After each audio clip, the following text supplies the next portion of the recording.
वर्मा है वह कह रही हैं कि गिल्लू एक ऐसा जीव था उनके घर में कि किसी भी पशु पक्षी को उनके पास आकर उनके साथ भोजन करने की किसी की हिम्मत नहीं हुई थी, लेकिन गिल्लू उनमें अपवाद था, सबसे अलग था। गिल्लू उनके पास में आकर बैठ जाता और खाना खाता और एक एक चावल को उठाकर खाता, इतनी अच्छे तरीके से खाता कि कहीं भी वह कुछ भी गिराता नहीं था।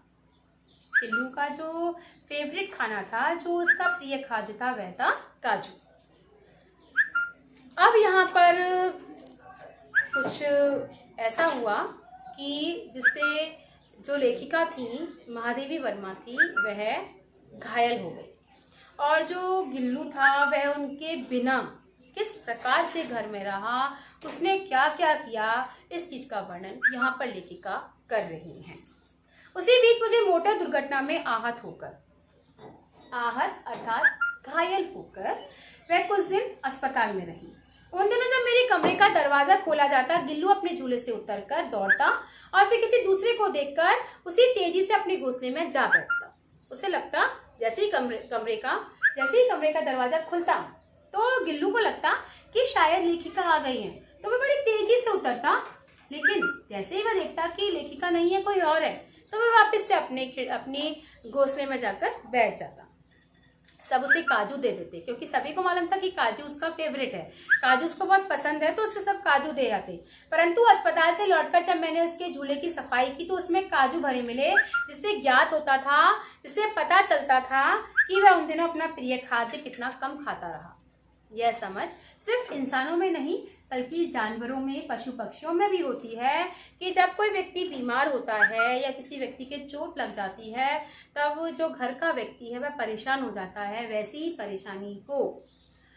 परेशानी हमने गिल्लू के अंदर भी देखी। जब महादेवी वर्मा घायल होकर अस्पताल में रह रही थी तो गिल्लू ने अपना प्रिय खाद्य काजू भी खाना छोड़ दिया था। जब लेखिका घर पर आई तो उन्होंने देखा कि झूले में सारे काजू पड़े हुए थे और गिल्लू ने कुछ भी नहीं खाया था। मेरी अस्वस्थता में, मैं जब बीमार थी तो मेरी उस अस्वस्थता में वह तकिए पर सिरहाने बैठकर अपने नन्हे नन्हे पंजों से मेरे सिर और बालों को इतने हौले हौले अर्थात धीरे धीरे सहलाता रहता।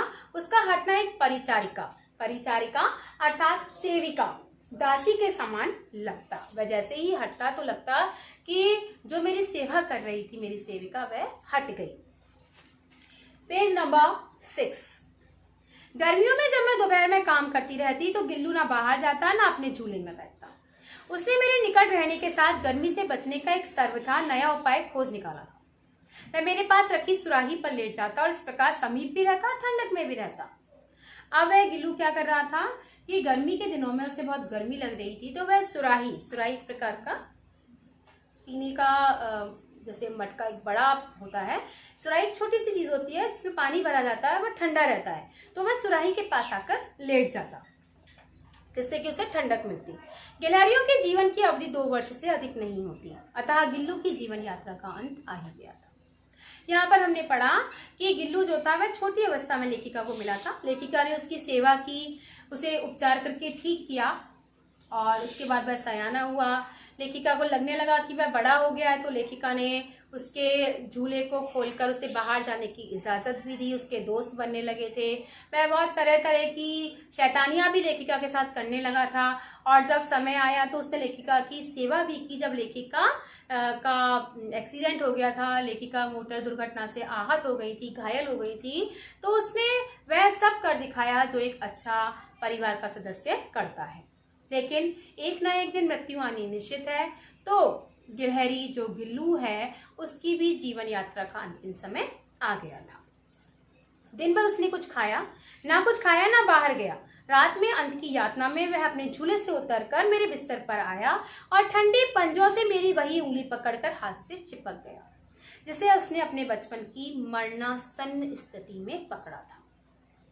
आज गिल्लू का अंतिम समय आ गया था और गिल्लू ने वही उंगली, लेखिका की वही उंगली पकड़ रखी थी जिसने जब उसने उसे बचपन में मरणासन अर्थात मृत्यु की स्थिति, जब वह बचपन में घायल अवस्था में मिला था, तब लेखिका की वही उंगली को उसने पकड़ रखा था और आज जब गिल्लू का अंत आ गया था तो गिल्लू ने वही उंगली को पकड़ रखा था। पंजे इतने ठंडे हो रहे थे कि मैंने जागकर हीटर जलाया। लेखिका घबरा गई और लेखिका ने देखा कि गिल्लू का शरीर एकदम ठंडा हो गया है, तो उन्होंने तुरंत उठी और हीटर जलाया और उसे उष्णता अर्थात गर्मी देने का प्रयत्न किया। परंतु प्रभात अर्थात सुबह के प्रथम किरण के स्पर्श यानी छूने के साथ ही वह किसी और जीवन में जागने के लिए सो गया। लेखिका ने उसकी बहुत सेवा की। लेखिका महादेवी वर्मा को लगा कि एकदम ठंडा पड़ गया है, तो उन्होंने हीटर जलाया, उसे गर्मी देने का प्रयास किया।